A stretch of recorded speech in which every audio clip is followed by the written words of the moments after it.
Olá! Hoje é dia 12 de junho, o Dia Mundial de Tricotar em Público. Uma informação importante que eu esqueci de mencionar. O Dia Mundial de Tricotar em Público não é necessariamente no dia 12 de junho. Esse dia sempre é no segundo sábado do mês de junho, que nesse ano caiu no dia 12. E eu vim aqui tricotar e contar por que eu não conseguia aprender a fazer tricô. Desde que eu tricotei, eu tinha uns 11 ou 12 anos e foi uma vizinha que me ensinou a tricotar. E naquela época eu consegui fazer um quadradinho de tricô, que é o que a gente chama de amostra, e depois o tempo foi passando, eu não tricotei mais e eu acabei esquecendo como tricotava. E aí, quando eu tinha uns 14 ou 15 anos, eu resolvi voltar a querer aprender. E aí eu fui deixando aquilo de lado e eu não aprendi, mas eu sempre dizia pra mim mesma e pras pessoas que algum dia elas me veriam usando alguma peça de tricô e aí essa peça teria sido feita por mim. Mas o tempo passou e em 2019, quando eu tava na casa da minha mãe, eu peguei as agulhas de tricô da minha mãe e falei pra minha mãe, em 2020 eu vou aprender a tricotar, essa vai ser a minha meta para 2020. Então, eu peguei essas agulhas aqui da minha mãe e levei pra minha casa e decidi que eu ia aprender a tricotar em 2020. E aí, em 2020, começou a pandemia, e aí vocês lembram daqueles 15 dias, e eu pensei assim, eu vou usar esses 15 dias pra aprender a tricotar. E aí eu peguei então essas agulhas, que são bem finas, depois eu vou falar sobre isso também, mas essa aqui é de 13,5 e essa aqui é de 4,5, e eu decidi aprender a tricotar com elas. E eu comecei a assistir vídeos no YouTube, então eu assistia aqueles vídeos e a pessoa ia explicando e eu ia tentando imitar o que ela estava fazendo nessas agulhas. Só que foi muito difícil, porque quando a gente começa a fazer tricô, a gente começa com uma montagem de pontos na agulha. A gente precisa pegar o que está aqui no fio e colocar na agulha. E eu não conseguia fazer isso, era muito difícil. Então, eu levei mais ou menos um mês só para conseguir colocar os primeiros pontos na agulha, assisti muitos vídeos. E aí eu consegui, só que depois eu não conseguia fazer o tricô. Então isso também foi muito difícil. Então eu tava tendo muita dificuldade, eu tinha assistido 1000 vídeos e eu tava com um sentimento de frustração, porque eu assistia tantos vídeos, eu não conseguia desenvolver, não conseguia imitar o que as pessoas no vídeo estavam fazendo. E aí eu comecei a conversar com algumas amigas que faziam tricô, a pedir algumas dicas, algumas sugestões do que eu poderia fazer para conseguir de fato aprender. E uma amiga me deu uma dica muito valiosa, que é: compre agulhas mais grossas, porque nas agulhas mais grossas é muito mais fácil pra gente conseguir visualizar os pontos e ver o nosso trabalho pronto, porque na agulha mais fina o ponto sai de uma forma mais fina, ele sai mais pequeno, então é muito difícil pra gente conseguir ver se estava dando certo ou não. E aí eu comprei agulhas mais grossas. Imagine, essas agulhas aqui que eu tinha, que são da minha mãe, são 13,5 e 4,5, e eu fui e comprei as agulhas mais grossas que eu encontrei na loja, que foram essas de 9 milímetros. Olhem a diferença.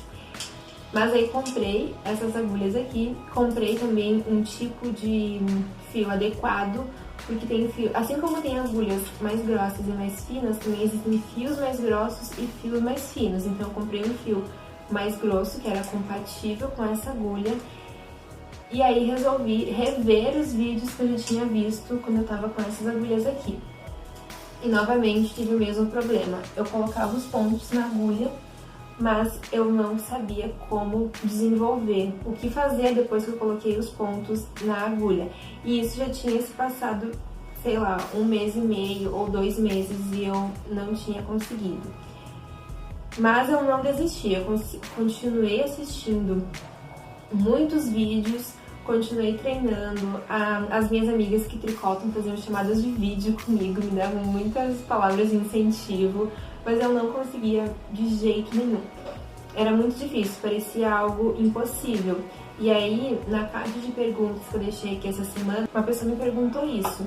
De fato, é muito difícil mesmo aprender a fazer tricô?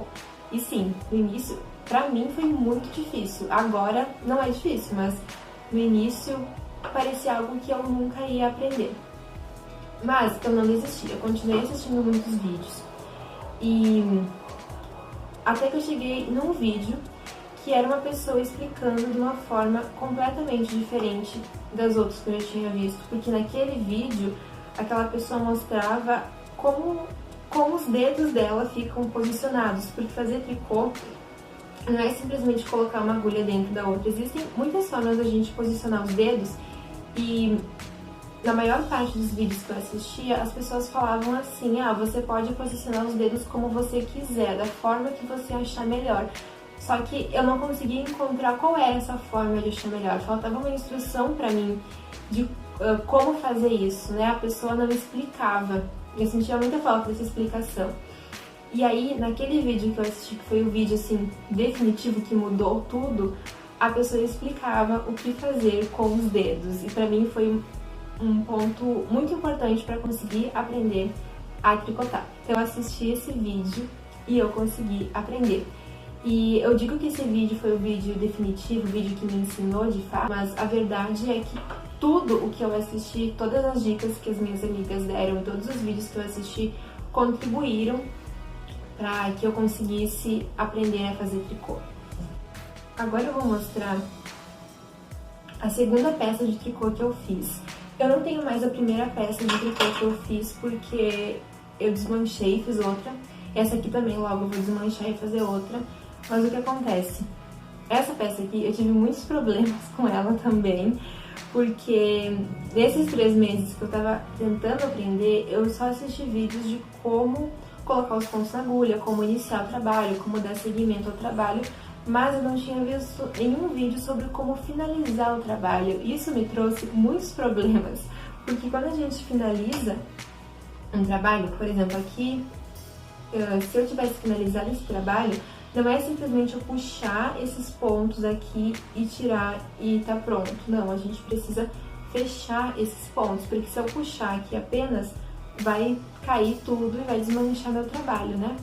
Então, só que eu não sabia disso, porque eu não tinha visto vídeos de como finalizar o trabalho. Então, quando eu finalizei essa gola aqui, eu não sabia e eu não deixei nenhum pedaço de fio pra fechar, porque da mesma forma que eu gasto o fio do novelo quando eu tô tecendo, eu gasto o fio do novelo pra fechar o trabalho. E eu não sabia disso, eu não tinha calculado isso. E aí eu não sabia o que fazer.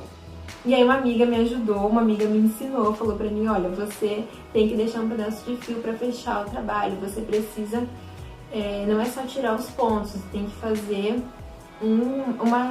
você tem que fazer um fechamento aqui pro negócio não desmanchar. Então essa amiga me ajudou, me ensinou, e ela me ensinou a costurar também. E aí depois que ela me ensinou a fazer isso, eu fui pesquisar mais sobre como fechar os pontos, sobre como costurar, e eu também descobri que existem muitas formas de fechar os pontos, que existem muitas formas de costurar peças em tricô. Então, a gente não pode se limitar àqueles primeiros resultados que o YouTube dá, que era algo que eu fazia lá no início. Eu não buscava mais, não buscava outros resultados, né? Então, a gente tem que ir além dos primeiros resultados, porque às vezes um vídeo tem milhares de visualizações, mas pra gente, individualmente, aquele vídeo não serve. A gente precisa buscar outros, e foi o que eu fiz, até que eu consegui aprender. E quando eu aprendi a fazer tricô, eu quis aprender a fazer tricô pra mim, pra eu usar as peças, pra eu sair por aí e as pessoas verem usando as minhas peças. E foi o que eu fiz, mais ou menos durante 1 ano. E depois chegou um momento que eu pensei: não, eu não vou mais tricotar só pra mim, eu vou tricotar também para as outras pessoas. Eu quero que as outras pessoas também usem as peças que eu faço. E quando eu comecei a planejar ter isso aqui, ter essa loja, eu comecei a ver que muitas pessoas olham o tricô de uma forma muito pejorativa, né? Olham o tricô como se fosse uma coisa muito antiquada, muito brega. E isso começou a me incomodar bastante, porque eu entendo que o tricô é uma coisa antiga, mas isso não significa que ele necessariamente é brega, né? E eu tento trazer essa mensagem que sim, o tricô é uma técnica antiga, mas essa técnica ela se adapta conforme os tempos que a gente vive, conforme os nossos gostos e as nossas necessidades também. Então, o tricô também é para pessoas modernas.